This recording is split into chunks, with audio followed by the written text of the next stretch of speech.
Chapter 3, Season 1. Chapter 3 opened with one of Fortnite's craziest twists yet. Literally, the entire island flipped over, revealing a brand new map. POIs like Sanctuary, Greasy Grove, yes, it returned, and the Daily Bugle dropped in. Spider-Man's web shooters stole the spotlight. You could swing across the map like a superhero, and it changed everything. Sliding got added too, making fights faster and flashier. Plus, the Foundation showed up as a major character. And surprise, he was voiced by Dwayne Johnson. The Battle Pass had bangers. Spider-Man, the Foundation, and more. Chapter 3 started with a swing, a slide, and a whole lot of hype. It wasn't just about new skins or mechanics. It felt like Fortnite was taking a bold step into a new era. Players who had grown used to the old rhythm got pulled into something wild and refreshing. The vibes were energetic, the updates were crisp. This season set the tone that Chapter 3 was going to be unlike anything before it. Chapter 3, Season 2. No building? In Fortnite? Yup, for the first time ever, Epic disabled building, at least for the first week. But it stuck around as zero build mode, and it brought in tons of new players. This season was war, the Imagined Order and the Seven clashed across the island. Blimps floated over POIs, tanks rolled in, and battle buses became battering rams. The Overshield was introduced, making players tankier and the game feel fresh. Tactical sprinting and mantling gave us more mobility. The Battle Pass included Doctor Strange and the Prowler. Fortnite felt different, but it worked. Resistance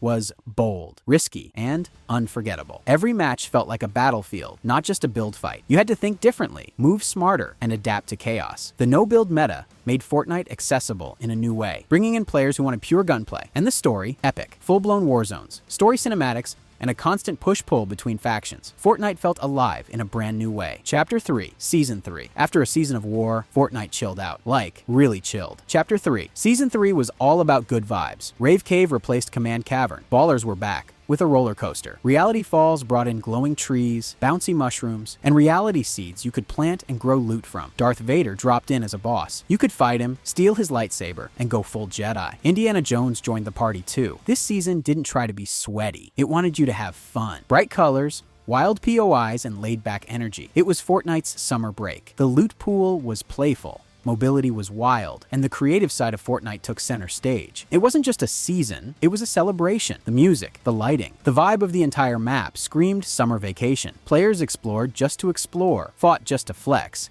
and every round felt like a party on the map. Chapter 3, Season 4. Things got weird again. Chrome spread across the island like an infection. Buildings, players, and even weapons turned into shiny goo. And being goo was awesome. You could morph into Chrome and zip around like a blob, sprint through walls, evade fights, start fights. It was slick. New weapons like the Evochrome Shotgun and Evochrome Burst leveled up the more you use them. The Herald, a new villain, showed up and took control of the Sanctum. Spider-Gwen joined the Battle Pass. It was flashy, fast, and ended with a live event where the island broke apart. Chapter 3 went out with chaos, and it was great. Chrome wasn't just a gimmick, it redefined traversal, escape plans, and aggression. The entire map felt unstable, unpredictable, and full of energy. The mystery around the Herald and the final Fracture event gave players goosebumps. Fortnite knew how to end a chapter, and they did it with a literal bang. Chapter 4, Season 1. Boom. Chapter 4 started with a brand new map built in Unreal Engine 5. Everything looked sharper, cleaner, prettier. POIs like the Citadel and Brutal Bastion made the map feel epic. Augments were added,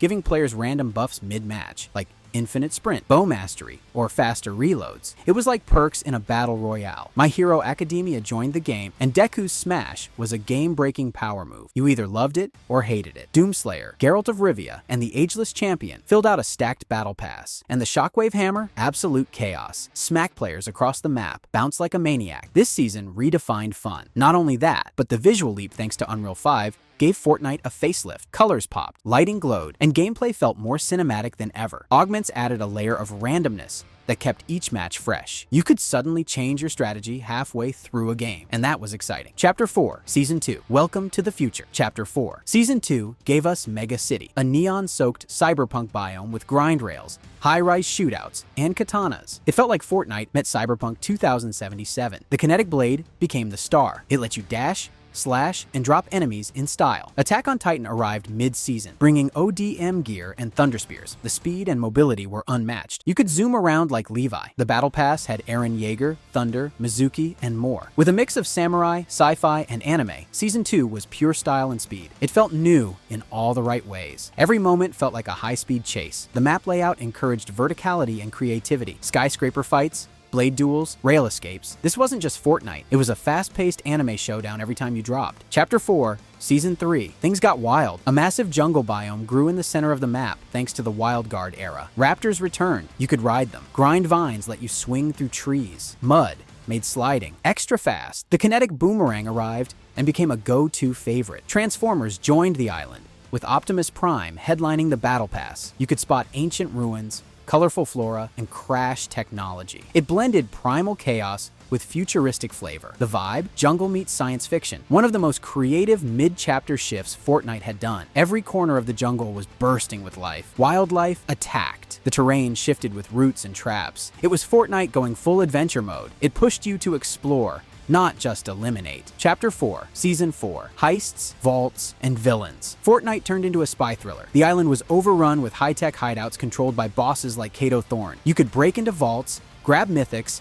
and run for your life. The theme? You're not the hero, you're the thief. Midas vibes, but in full force. The rocket ram let you crash into buildings. The business turret was a deployable sentry gun that auto-locked targets. Everything was fast and explosive. The Battle Pass brought in Ahsoka Tano and more original characters. It felt like Ocean's 11 with a Fortnite twist. High risk, high reward. It made every match feel like a movie scene. You could plan your heist, go loud or go sneaky, escape with loot or die trying. The energy was non-stop. Fortnite wasn't just a shooter, it was an action film.